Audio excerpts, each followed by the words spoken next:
네, 반갑습니다. 오늘 킹덤스토리 2-2의 7단원 27과를 함께 하겠습니다. 27과 제목은 하나님 나라를 위한 단식입니다. 본문은 시편 13편 말씀입니다. 함께 은혜를 나누었으면 좋겠습니다. 첫 번째로 지금 상황을 하나님께 아뢰며 단식하다 하는 것입니다. 학교에서 억울한 일을 당한 아이가 자신을 사랑하는 부모에게 어떻게 말하면 좋을까요? 먼저 억울한 마음 때문에 엉엉 울 겁니다. 그리고 억울하게 당한 일과 아픈 감정을 말하고 문제를 해결해 달라고 요청할 것입니다.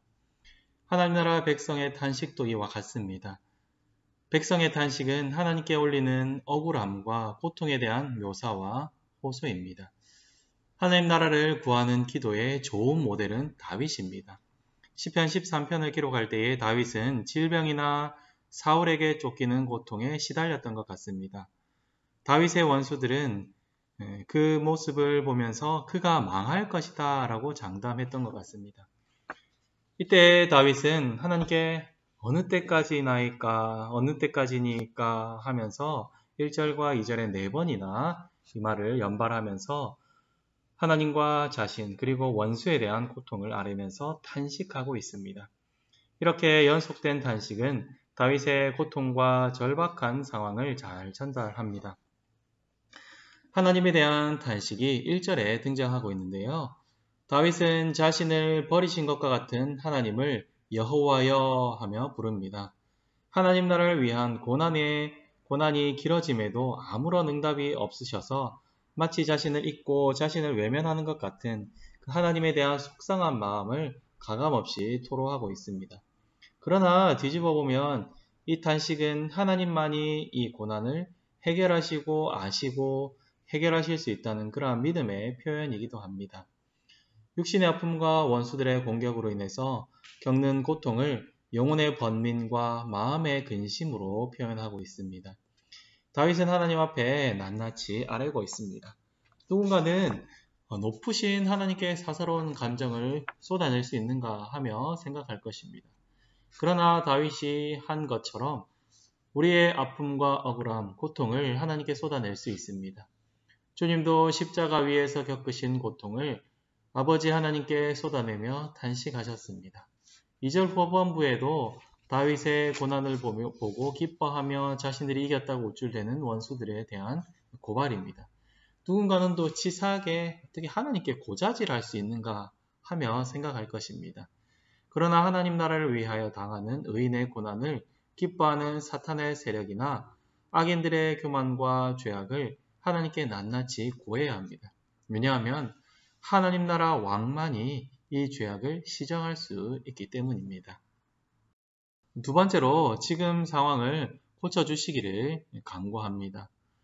아이가 부모에게 울면서 억울한 마음을 말하는 목적은 문제 해결입니다. 하나님 앞에 탄식을 쏟아냈다면 그 탄식은 자연스럽게 그 고통을 해결해 달라는 간구로 이어집니다. 그 간구는 궁극적으로 하나님 나라를 이루는 기도입니다. 이제 다윗의 탄식은 순서대로 하나님께 간구의 기도를 올리고 있습니다. 3절에서 하나님의 응답을 간구합니다. 다윗은 자신을 잊어버리고 외면하는 것 같은 하나님을 여호와 내 하나님이여 라고 더 친밀하게 부르고 있습니다. 지금까지처럼 의인을 보호하겠다고 하신 언약에 신실하실 것을 요청하는 호칭입니다. 1절과 반대로 다윗은 자신을 생각하시고 응답하시기를 간구합니다. 자신의 고통이 얼마나 극심한지 잘 헤아려 주셔서 거기에서 건져달라고 촉구하는 것입니다.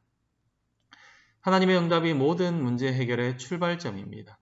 왕이신 하나님은 결국 응답하셔서 우리 백성의 억울함과 고통을 푸시고 의를 이루십니다.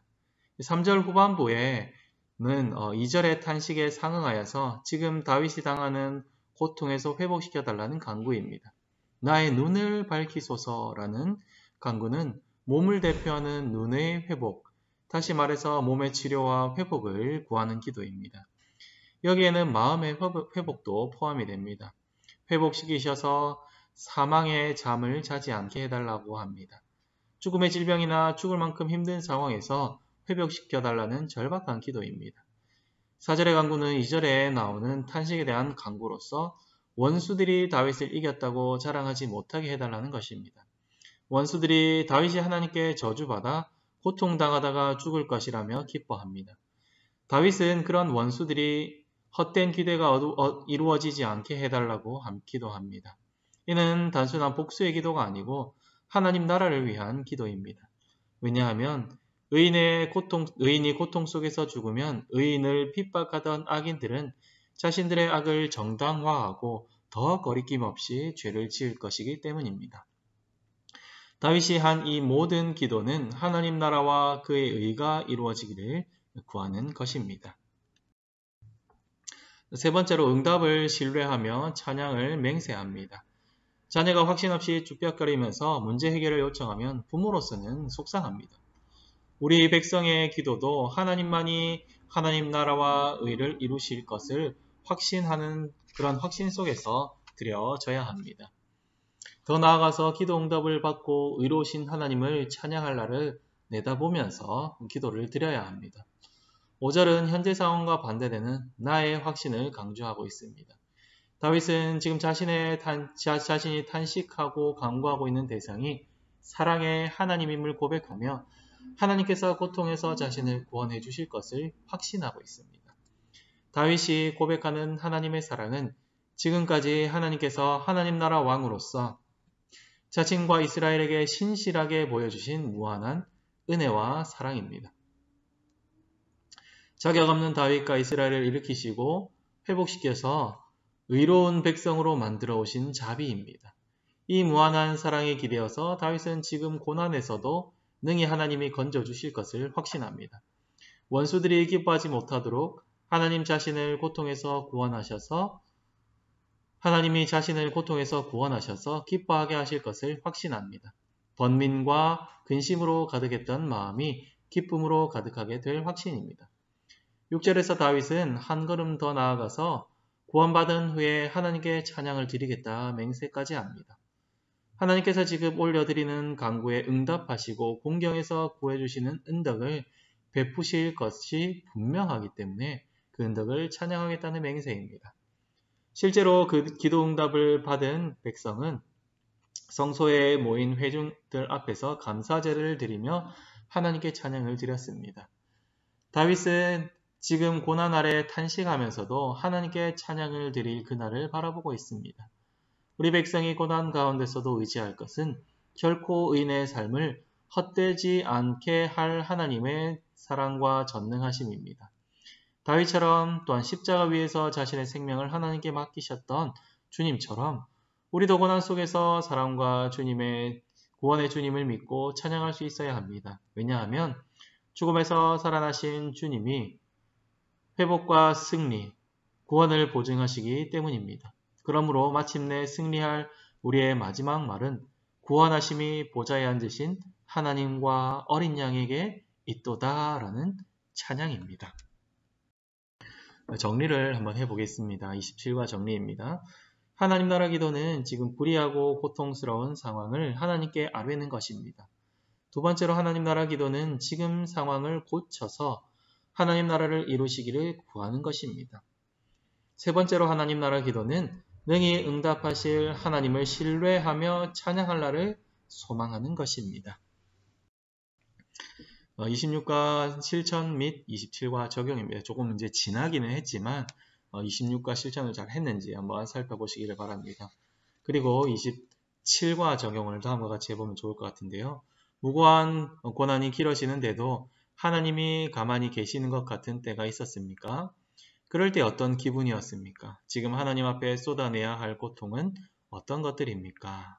두 번째로 다윗처럼 지금 당하는 고통을 하나님 앞에 펼쳐놓고 하나님께 기도할 수 있을까요? 우리가 기도 응답, 회복, 원수의 패망을 구하는 최종적인 목적은 무엇입니까? 세 번째로 예수님의 부활은 의인의 확실한 승리와 구원을 보증합니다. 지금 죽을 만큼 힘든 상황에서 예수님의 부활을 보면서 확신해야 할 것은 무엇입니까? 나는 탄식 가운데서도 찬양을 하고 있습니까? 한번 적용해 보시고 그리고 이 말씀을 통하여서 나에게 구체적으로 실천할 것은 무엇인지 한번 나눠보시기를 바랍니다.